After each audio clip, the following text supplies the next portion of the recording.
Hi, I'm Elizabeth, this is the Bookish North, and today I want to talk about this book, which is called Free Woman, Life, Liberation and Doris Lessing by Lara Feigel.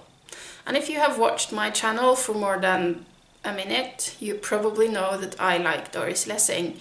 And so earlier this year, when I was in Foyles with my friend Silja, she saw this book, she grabbed it, she gave it to me and she said, "Look, I found a book for you." And she was right, of course she was. So this is a non-fiction book. It's part memoir, part biography, part literary criticism, and that seems to be a combination that I'm all for because I really love this book. So this book starts off with Feigel talking about the summer where she was attending too many weddings, and she felt uncomfortable at these weddings without really being able to pinpoint why. And then, as she attended one of them, she was rereading The Golden Notebook by Doris Lessing, and that book resonated with her in a way it hadn't done on her first reading of the book. And she theorizes it's because it's a book you need to read in your 30s to fully appreciate. And I thought, well, that's wrong, because I read it a long time ago for the first time, and I really loved it. And then I realized that, yes, I did read it a long time ago, and I was still in my 30s.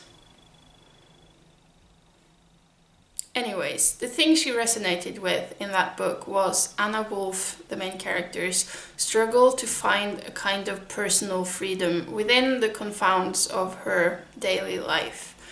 And that was something that spoke to Feigel, and it spurred this project for her where she completely immersed herself in Doris Lessing for the better part of 2 years. She was reading a lot of books written by Lessing. She read books that Lessing has expressed admiration for. She read books that was written by people who Lessing had a connection to. And she also found letters and diaries and stuff. She was reading that. She visited places related to Lessing, both places she lived in London, the cottage she bought in the north of England to have as a writing retreat, and in the end she also visits Zimbabwe, where Lessing grew up. At the time Lessing lived there, it was the British colony of Southern Rhodesia. And through all of this, she talks about the readings and the books in a way where she discusses scenes and themes that are related to what she is looking for. Because, as I said in the beginning, this is not only a biography or a literary criticism kind of thing, it's also a memoir. So we hear a lot about Feigel's personal life in here. We hear about her having a miscarriage and how that affected her relationship to her husband. It talks a lot about motherhood and her relationship to her young son. And there's plenty of personal stuff interweaving with her readings of Lessing, and that was part of why I love this book so much. And also, if you have watched my video called On Being Alone, you will probably know why this book resonated so much with me, because this is definitely a book about struggling to find that kind of personal freedom within the confines of your existing relationships. In Feigel's case, she is married and she has a young child, so she is a wife and a mother, but she also wants to find this place, figuratively, a place where she can be completely herself as well as having those other roles. And we get really close to her personal thoughts about this. It feels like a very honest book. I think it would be a painful book to read for the people closest to her, just because of this honesty. So for me, this was a book that ticked off a lot of my boxes. I mean, it's about Doris Lessing, it's a memoir, and it's about finding freedom, personal freedom, in a life filled with other obligations. And all of these things are things I really enjoy in a book. So having them all in one book certainly makes it a very Elizabeth book, I would say. I was a bit apprehensive going into it, just because a couple of years ago I tried to read a Norwegian book written about Doris Lessing that had a very different approach to writing about her.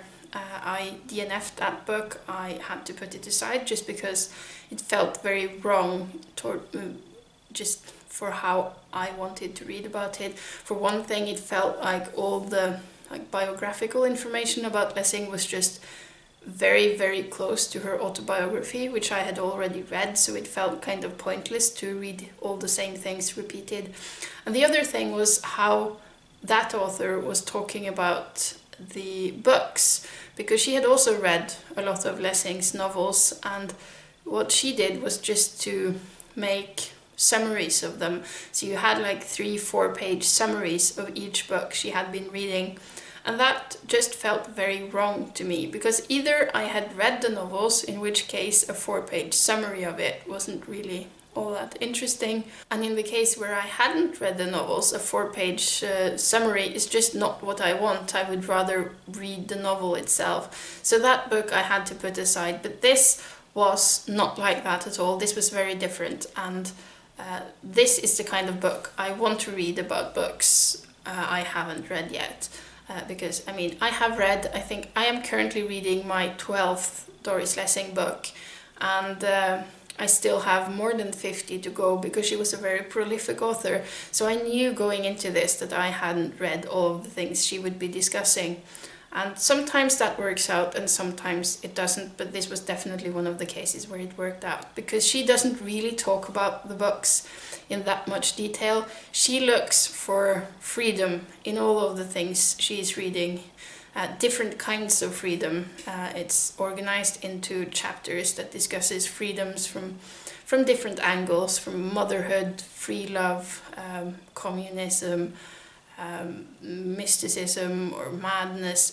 It's just different approaches, but it's always freedom at the core of what she's looking for. And so she talks about like overarching thematics in her novels. She talks about specific scenes that illustrates a point Feigel is trying to make. So she doesn't really spoil the novels. I don't think you can spoil a Lessing novel because the plot is just never that important. But anyways, she doesn't ruin the books for me. She just makes me want to pick up more Lessing novels. So it was more inspiring than anything else to me. I am going to put this book down now because I am talking about the same book for the entire video. You have seen it now.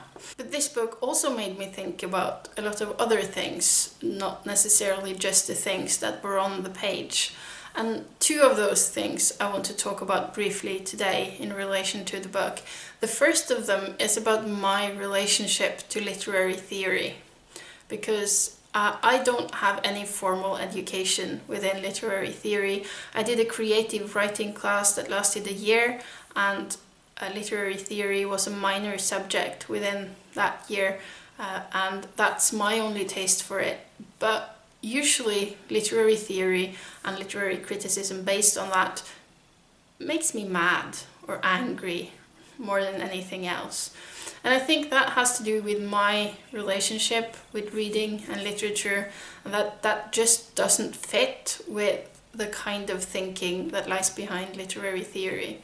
Because to me, books and literature is this expansive thing that tries to pin down things that can't really be pinned down in words, try to create a story and hope that somehow this story manages to say more than the words that are actually on the page. And to me, a lot of literary theory and reading through literary theory sort of, instead of playing into this expansive thing, tries to diminish it and label it and make it fit into neatly squared boxes, and shaves away everything that doesn't fit into the box you are trying to make it fit into, and then ignoring the rest and just embellishing the things that do fit. And as I said, when I read this kind of literary criticism, I'm usually just angry because I feel like it would be better left unsaid, some of the things. The strength to me of fiction is all the things that are said without being said. So when you try to explicitly point at it and say, look, this is what this book is saying, I'm not there for it. But I feel like this book did something else, and this is the kind of book that I like to read about. And this is the kind of writing I like to read about writing. That was a hard sentence to say, apparently.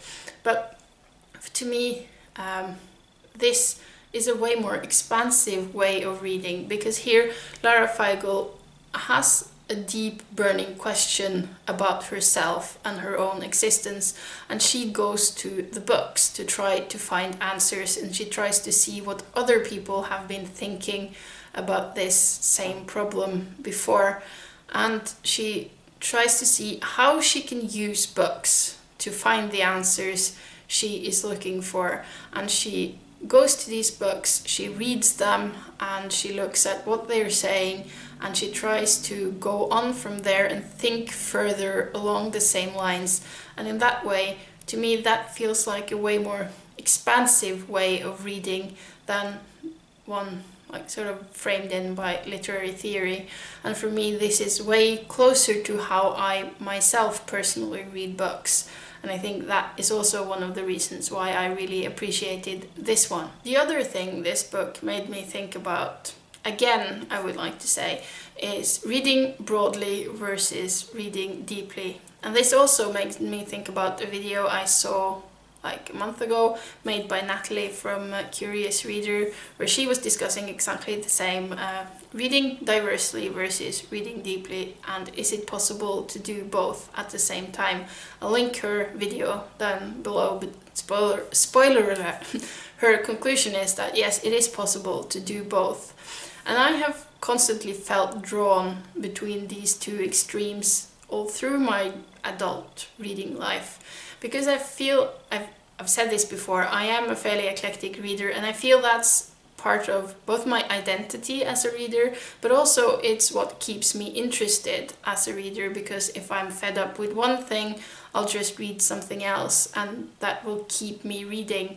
And I think I would read way less if I was focused on one thing rather than spreading my reading all over the floor.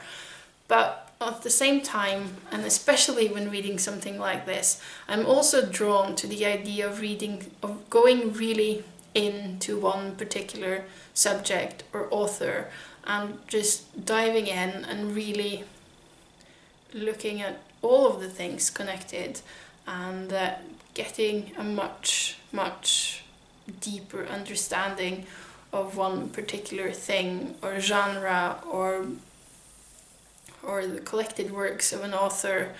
But I think, I do think it's possible to some extent to do both. I think you can both read a lot of different things and at the same time have a particular focus on one thing. And for myself, I think my combinations of these two is that I usually read books in clusters, where I read 3, 4, 5 books that somehow are connected to each other. So like when I finished this, I immediately went and started another Lessing novel, for example, to just keep in that mind frame and keep in the universe of this book. And that's something I do a lot. But when it's restricted to 3 or 4 or 5 books, it means you never really get to the proper depths. You get a bit deeper than like superficial level, but you don't get to the proper depths. So I think if I want to do that, I need to pick one project and stick with that for a long period of time. And I'm not sure if I'm capable of doing that. I mean, there's a reason why I have 2 bachelor degrees and no masters, because I can never decide what I want to like take that deep dive into, because I'm interested in all of the things. So I'm gonna have a think about that. So for now, I think the conclusion for this video is that I do recommend this book. I think you can get a lot from it, either if you're interested in Lessing and her writings. You don't need to have read a lot of it. As I said, I was just inspired to want to read books, the books I haven't read by her after having read this.